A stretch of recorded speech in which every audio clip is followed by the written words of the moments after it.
Antonio Quispe, y en esta sesión, que es la tercera y última de la clase de cómo plantear la pregunta de investigación, veremos los errores frecuentes que suelen cometer los estudiantes cuando plantean sus primeras preguntas de investigación. Empecemos. ¿Cuáles son los errores más frecuentes? Primero que nada, que pueden plantear preguntas tan generales que demuestran su impericia. Por ejemplo, hay muchos trabajos de tesis que se titulan de la siguiente manera: prevalencia y factores asociados de X en la población P.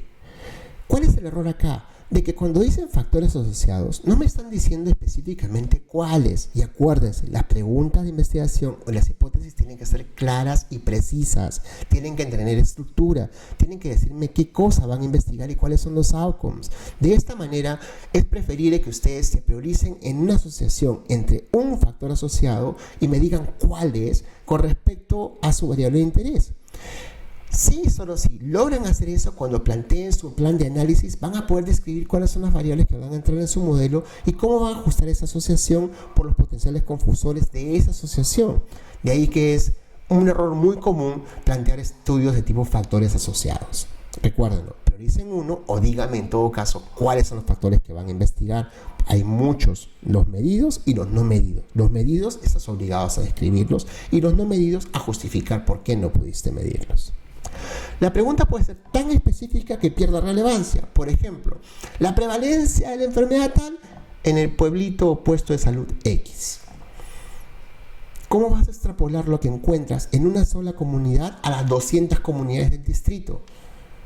Entonces, cuando hagan un estudio, busquen la relevancia o la representatividad de la muestra, pero sobre todo que ese hallazgo pueda tener validez externa y validez interna. Validez interna, que la asociación causal que encuentren en la muestra del estudio se puede extrapolar a la población de estudio, y validez externa, que esos hallazgos de ese estudio puedan extrapolarlos a otras poblaciones. El estudio puede ser tan ambicioso que pierde factibilidad. Por ejemplo, determinar si la intervención Z comparado con C reduce en 10% en desenlace W en todo el país.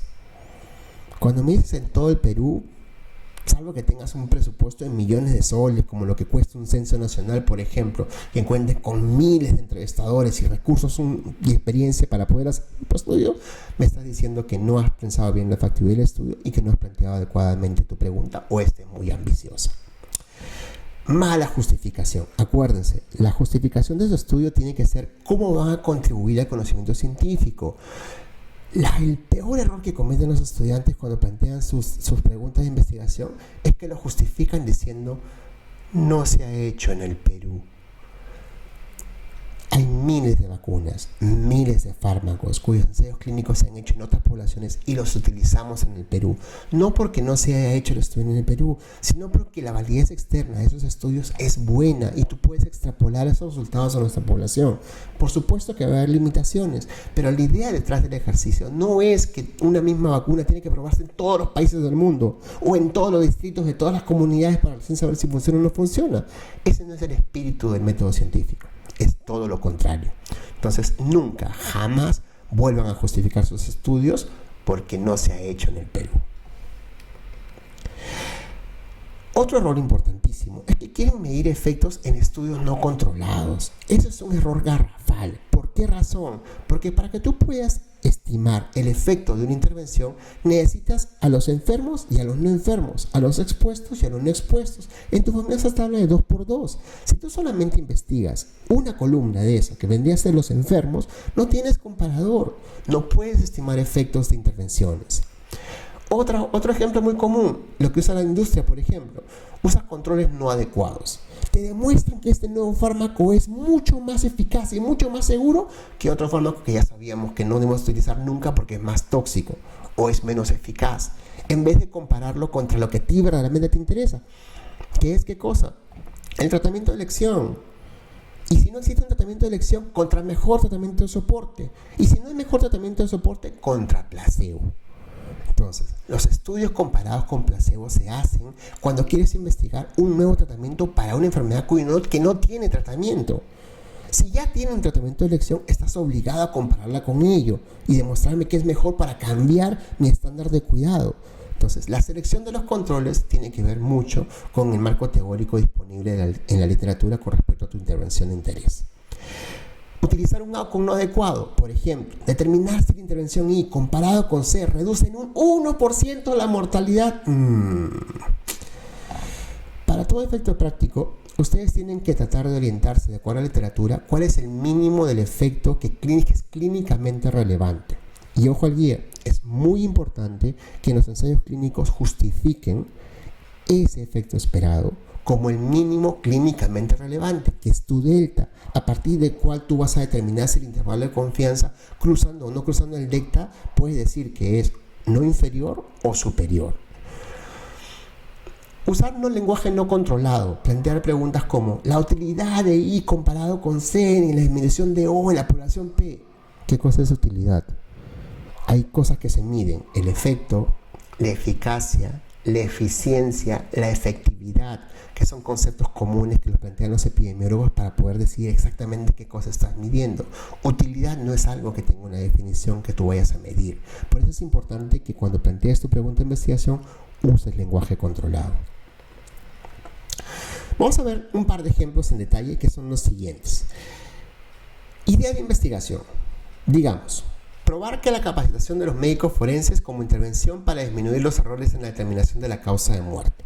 Leyendo la literatura nos familiarizamos con el término y descubrimos que hay capacitaciones que han demostrado cierto impacto y que valdría la pena probar si funcionan o no funcionan. Una de ellas es la autopsia mínimamente invasiva. Determinar la causa de muerte de un paciente no es fácil. Tú puedes hacer la autopsia, pero no te da realmente cuál es la causa de muerte, excepto que es un paro cardiorrespiratorio, que es de lo que todo el mundo se muere. ¿Cuál es la causa indirecta primaria? ¿Cuál es la causa secundaria? ¿La causa terciaria? No, que el paciente sufría de hipertensión. ¿Y qué cosa es el problema de la hipertensión y la obesidad? Que tenía arteriosclerosis. Entonces, tú clasificas tu probable causa de muerte de acuerdo a la investigación del caso. Pero muchas veces no tienes el cuerpo para hacer autopsia y tienes que recurrir a la autopsia verbal, conversando con la mamá o el familiar, tratar de reconstruir el caso para ver de qué se murió el paciente. Y eso es la forma estándar como esto se hace. Se ha inventado una nueva metodología para lidiar con esa problemática y es lo que se conoce como la autopsia mínimamente invasiva. Entonces, digamos, como pregunta de investigación, ¿cuál es el impacto de certificar a los médicos forenses en el manejo de la autopsia mínimamente invasiva en la eficacia de los diagnósticos de causa de muerte?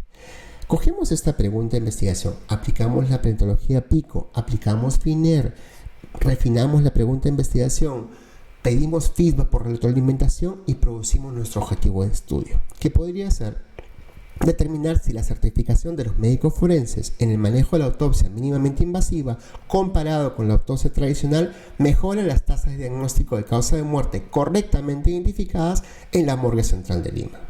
Reconocemos los elementos. Población de estudio, autopsias realizadas en la morgue central de Lima. Intervención, capacitación de los médicos forenses en el manejo de la autopsia mínimamente invasiva. Control comparado con la autopsia tradicional. Desenlace de interés, tasas de diagnóstico de causa de muerte correctamente identificadas. Magnitud del efecto de interés para cambiar este objetivo en hipótesis. Mejora en un 30%. Entonces, cuando tú puedes describir los 4 elementos de la pregunta PICO y adicionalmente el efecto esperado, ya estás planteando la hipótesis primaria de tu estudio. Otro ejemplo.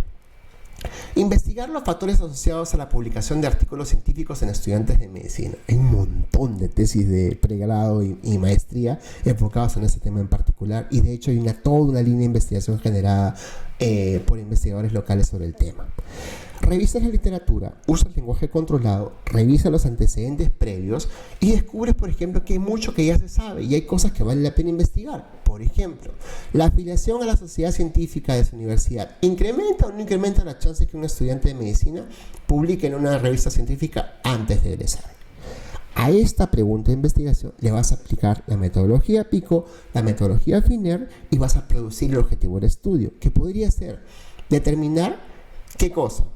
Si la afiliación a la sociedad científica de su universidad incrementa o no las chances de que un estudiante de medicina de una universidad licenciada publique su primer artículo original ¿dónde? Y cómo, como primer autor en una revista indizada en Scopus.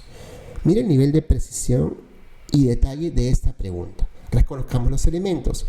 ¿Cuál es la población de estudio? Estudiantes de medicina. ¿De dónde? De universidad licenciada. ¿Cuál es la intervención? Afiliación a sociedad científica de su universidad. ¿Comparado con qué? Mira qué interesante.